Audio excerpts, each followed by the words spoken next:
All right, we did a short on the channel. I'm going to try and just focus in on the lid portion of my toolbox.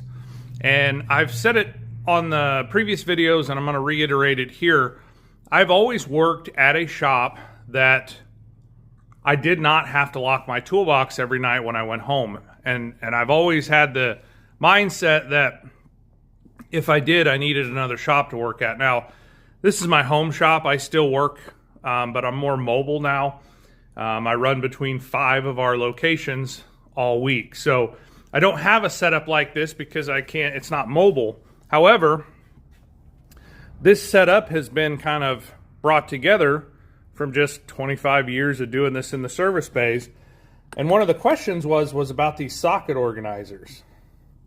And these are a Mechanics Time Saver. Now, I paid full tilt for these. This isn't any kind of a sponsored video or whatever, but the question was, hey, where'd you get those? And I thought initially it was Amazon, but I went back and looked and it wasn't. They were on one of my tool trucks. I think it was a Matco truck, but anybody who knows Matco, they rebrand everything. So somebody else, well, they didn't even put their name on it, but somebody else makes all their stuff, I think, except for their toolboxes.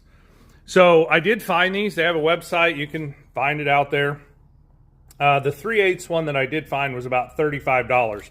So I'm assuming these are going to be in that range. And then this one here as well is a 1/2-inch drive. And that's a full set of snap-on sockets. This one here is out for a job we're doing timing on, so it's not missing. That is a missing 10mm hole right there. I have a couple broken sockets.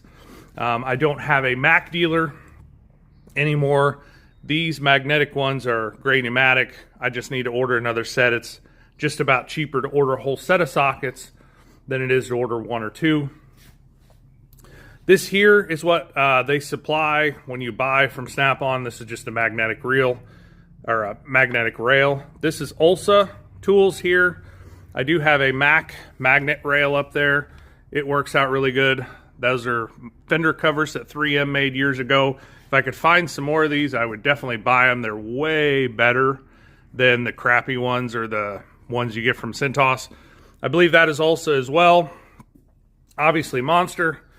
This one here, Cornwell, those are just some oddball sockets. A lot of times I'll have an oil sending unit or an oil filter socket for an Ecotech.